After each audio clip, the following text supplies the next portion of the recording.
స్వచ్ఛమైన నాణ్యమైన గౌదర్పార్ పూజా ఉత్పత్తులు www.gaudarpar.com ద్వారా ఆన్లైన్ లో ఆర్డర్ చేయండి. మీ ఇంటిని దేవాలయంగా మార్చుకోండి. నమస్కారం, వెల్కమ్ టు సుమన్ టీవీ. నేను గీతాంజలి. ఆగస్టు 17వ తారీఖున శని త్రయోదశి ఉందండి. ఈ రోజున ప్రత్యేకించి ద్వాదశ రాశుల్లో జన్మించినటువంటి వారు ఏదో ఒక రూపంలో శని ప్రభావం ఎదుర్కొంటూ ఉంటారు. అయితే యోగ శని అని ఈసారి మనకి మిథున రాశి అలాగే తులారాశి వారు ఎదుర్కొంటున్నారు. వారు ఎలాంటి ప్రభావాలు చూస్తారు, వారు ఎటువంటి పరిహారాలు చేసుకోవాలి వివరించేందుకు ప్రస్తుతం మనతో పాటు ప్రముఖ జ్యోతిష్యులు బ్రహ్మశ్రీ నందిబట్ల శ్రీహరి శర్మ గురువు గారు ఉన్నారు. వారితో మాట్లాడి వివరాలు తెలుసుకుందాం. గురుగారు నమస్కారం అండి. వాగర్థావివ సంపృక్తౌ వాగర్థ ప్రతిపత్తయే జగతః పితరౌ వందే పార్వతీ పరమేశ్వరౌ. సదాశివసమారంభాం శంకరాచార్య మధ్యమాం అస్మదాచార్య పర్యంతం వందే గురు పరంపరాం. ఆదిత్యాయ చ సోమాయ మంగళాయ బుధాయ చ గురు శుక్ర శనిభ్యశ్చ రాహవే కేతవే నమః. శృంగేరి పీఠాధిపతులకి, కంచి పీఠాధిపతులకి నమస్కారములు తెలియచేసుకుంటూ కార్యక్రమాన్ని ప్రారంభిద్దాం.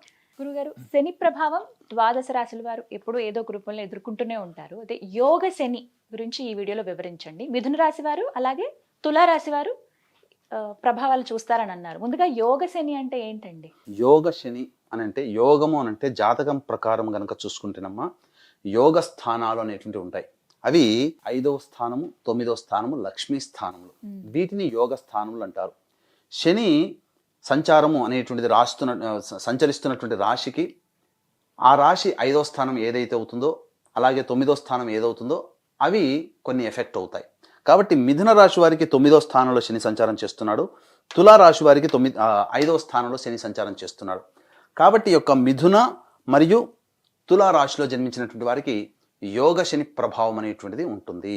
అయితే ఎటొచ్చి చూసినట్లయితే ఈ యొక్క మిథున రాశికి, తులారాశికి శని పాలిత రాశులు అయ్యాయి.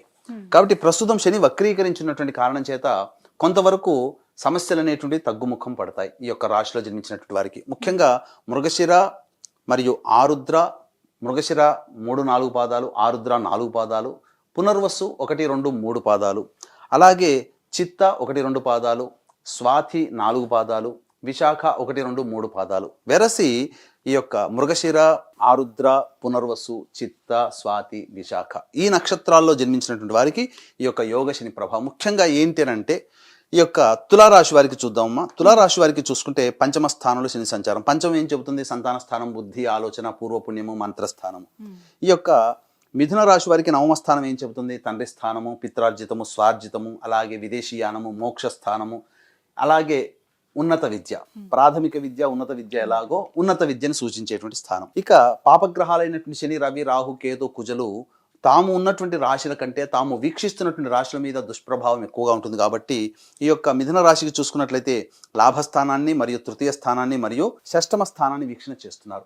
కాబట్టి ఏం చెప్పబడుతుంది? లాభస్థానం అంటే చేసేటువంటి ప్రతి ప్రయత్నంలో వచ్చేటువంటి యొక్క ఫలితం. కేవలం డబ్బనే కాదు, ఏ ప్రయత్నం చేసినా ఆ ఫలిత ప్రభావం మీద ప్రభావం ఏర్పడుతుంది.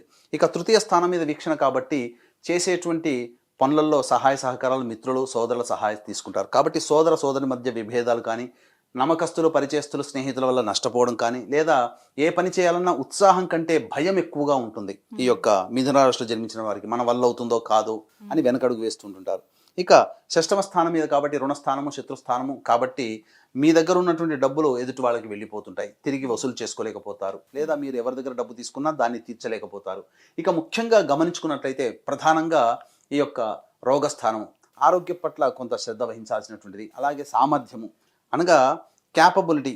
మీరు చేసేటువంటి ప్రతి పనిలో 100% ఎఫర్ట్ కంటే 150% ఎఫర్ట్ పెట్టినా దాని యొక్క ఫలితాన్ని మీరు పొందలేకపోతారు.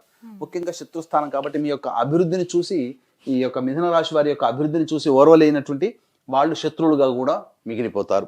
ఇక తులారాశికి చూసుకున్నట్లయితే సప్తమ స్థానము, అలాగే లాభస్థానము మరియు కుటుంబ స్థానం మీద వీక్షణ ఉన్నటువంటి కారణం చేత సప్తమ స్థానం కాబట్టి తులారాశి వారికి ఎవరితో కలిసి పని చేస్తుంటారో భాగస్వామి, లేదా ఎవరితో కలిసి జీవిస్తుంటారో జీవిత భాగస్వామి, వారి మధ్య పొరపచ్చాలు కానీ, లేదా ఎవరితో కలిసి ఏ పని చేసినా ఆ పనులలో కొంత విభేదాలు ఏర్పడడం కానీ జరుగుతాయి. ఇక లాభస్థానం మీద వీక్షణ కాబట్టి చేసేటువంటి ప్రతి ప్రయత్నంలో ఆ పనికి సంబంధించిన లాభాన్ని అంతగా పొందలేకపోతారు. ఇక కుటుంబ స్థానం మీద కూడా వీక్షణ ఉన్నటువంటి కారణం చేత ముఖ్యంగా ధన ప్రభావంగా, కుటుంబ పరంగా, కుటుంబ సభ్యుల మధ్య విభేదాలు కానీ, పొరపచ్చాలు కానీ రావడం కానీ, లేదా ఎడమ కంటికి సంబంధించిన ఇబ్బందులు కానీ, మీ యొక్క వాక్కు ఎంత అదుపులో పెట్టుకుంటే అంత మంచిదిగా ఈ యొక్క కుటుంబ స్థానం మీద వీక్షణ ఉన్నటువంటి కారణం చేత తులారాశి వారికి చెప్పవచ్చు. అయితే శని వక్రీకరించినటువంటి సందర్భంలో కొంత శుభ ఫలితాలు కూడా ఈ యొక్క మిథున తులారాశి వారికి ఏర్పడతాయి. అంటే అనుకున్నటువంటి పనులు కొన్ని మూమెంట్ అవుతుంటుంటాయి. కాబట్టి సమయం బాగుంది కాబట్టి ఇంకా ఆ కారణమైనటువంటి శని వక్రీకరించినటువంటి కారణం, పైగా మిథున తులారాశి వారికి శని పాలితుడు అయి ఉన్నాడు కాబట్టి దైవం ఇంకా మీకు సహాయం చేస్తుంది. కాబట్టి ఇంకా ఆ దైవ ప్రభావం, దైవ అనుగ్రహాన్ని పొందే ప్రయత్నం కనుక చేసుకున్నట్లయితే అనుకున్నటువంటి పనులలో ఈ శని వక్రీకరించినటువంటి సందర్భంలోనే మీరు చక్కగా విజయాలు పొందుతారని చెప్పడంలో ఏమాత్రం సందేహం లేదు. అంటే యోగం కూడా ఉంది, మంచి కూడా చేస్తారనమాట. అయితే మీరు ఎటువంటి పరిహారాలు చేసుకుంటే ఈ ప్రభావం తగ్గుతుందండి, చెడు ప్రభావం? మంచి జరుగుతున్నప్పుడు, ఇప్పుడు మనకు యోగం జరుగుతుంది అనుకోవడమా, కష్టపడే సందర్భంలో ఇంకా ఎక్కువ కష్టపడితే ఇంకా ఎక్కువ ప్రతిఫలం పొందుతాం. కాబట్టి ఇక్కడ గమనించుకోవాల్సిన అంశం ఏంటంటే, ఏ పని చేసినప్పటికీ కూడా 2 రకాలైనటువంటి పరిహారాలు ఉంటాయి. ఒకటి దైవ పరిహారము లేదా మానవ పరిహారం. కాబట్టి మానవ పరిహారం ఎలాగో మీకు చెప్పబోతాను. దైవ పరిహారంలో భాగంగా ఆ రోజున ముఖ్యంగా త్రయోదశి తిథి సంధ్యా సమయంలో కూడా ఉంది కాబట్టి 4 గంటలకి మా పీఠం ఆధ్వర్యంలో కార్యక్రమాలు ప్రారంభమవుతాయి. ముఖ్యంగా ఆ రోజున ఈ వృషభ మిథున కర్కాటక సింహతుల వృశ్చిక మకర కుంభమీన రాశిలో జన్మించిన వారికి శనిదోష పరిహారార్థమై శనీశ్వర హోమము, అఘోర పాశుపత మంత్ర హోమంతో పాటు విద్య, వివాహ, ఉద్యోగ, దాంపత్య, అనారోగ్య సమస్యల నివారణకి సంబంధించి 18 రకాల హోమాదులు అనేటువంటివి కేవలం 1500 రూపాయల రుసుముకి చేయించడం జరుగుతుంది. అలాగే ఒక్కొక్క నెల మా ఆధ్వర్యంలో జరిగేటువంటి ఒక్కొక్క క్షేత్రంలో మీ కుటుంబ సభ్యుల మొత్తం గోత్రనామాలతో నమోదు చేసుకోవచ్చు. అవకాశం ఉన్న వాళ్ళు కార్యక్రమ తదనంతరం కాంటాక్ట్ చేయండి. ఆ రోజున 4 గంటలకు ప్రారంభమవుతుంది కాబట్టి 1 గంట లోపల మీ గోత్రనామాలు నమోదు చేసుకోవచ్చు. ఇక మానవ పరిహారంలో భాగంగా చూసుకున్నట్లయితే శివాలయము, నవగ్రహ దేవాలయాలు, రావి చెట్టు ఉన్నటువంటి దేవాలయానికి లేదా కనీసం శివాలయము, నవగ్రహాలు ఉన్నటువంటి దేవాలయానికి చేరుకొని ఆ రోజున 8 గంటల 3 నిమిషాల వరకు ద్వాదశి తిథి ఉంది కాబట్టి తదనంతరం త్రయోదశి తిథి వస్తుంది. అలాగే 7 గంటల 52 నిమిషాల వరకు దుర్ముహూర్తం ఉంది కాబట్టి 8:30 కల్లా మీ కాలకృత్యాదులు తీర్చుకొని దేవాలయానికి చేరుకుని రావి చెట్టు చుట్టూ శివాయ నమః అంటూ 27 ప్రదక్షిణలు చేసి ఉత్తరం వైపున ఫేస్ పెట్టి శివ అష్టోత్తరం 3 సార్లు పారాయణం చేయాలి. తదనంతరం నవగ్రహాల దేవాలయానికి వచ్చి శనైశ్వరుడికి అభిముఖంగా నిలుచుని ఆ యొక్క శనైశ్వరుని దగ్గర ఇనుప ప్రమిదలో నల్ల నువ్వులు వేసి నల్ల ఒత్తితో దీపారాధన చేసి శనైశ్వరుని యొక్క అనగా నవగ్రహాల చుట్టూ శివాయ నమః అంటూ మళ్ళీ 27 ప్రదక్షిణలు చేసి తదనంతరం శనైశ్వరుడికి నల్ల నువ్వుల నూనెతో అభిషేకం జరిపించి అన్నము నల్ల నువ్వులు కలిపినటువంటి ముద్దలు 8 ముద్దలు ఆ యొక్క శనైశ్వరుని దగ్గర నైవేద్యంగా డొప్పలలో పెట్టి ఆ తదనంతరం ఆ డొప్పలో ఉన్నటువంటి నైవేద్యాన్ని తీసుకుని రావి చెట్టు మొదట్లో పెట్టి వెనక్కి తిరిగి చూడకుండా ఇంటికి వచ్చేయండి. 1 గంట టు 2 మధ్య కాలంలో మధ్యాహ్నము శనైశ్వరుని యొక్క హోర ఉంటుంది కాబట్టి ఆ సమయంలో వృద్ధాశ్రమానికి చేరుకుని వృద్ధులకి మరియు వికలాంగులకి మరియు పారిశుద్ధ్య కార్మికులకి మీకు తోచిన మీ యొక్క దగ్గర ఉన్నటువంటి ధనంలో తోచినంతగా బిస్కెట్లు కానీ లేకపోతే బ్రెడ్ ప్యాకెట్లు కానీ లేదా పండ్లు కానీ మీరు దానం చేయండి. తదనంతరం సంధ్యా సమయం సాయంత్రం 5:30 నుంచి 6:30 మధ్య కాలంలో మళ్ళీ శివాలయానికి చేరుకొని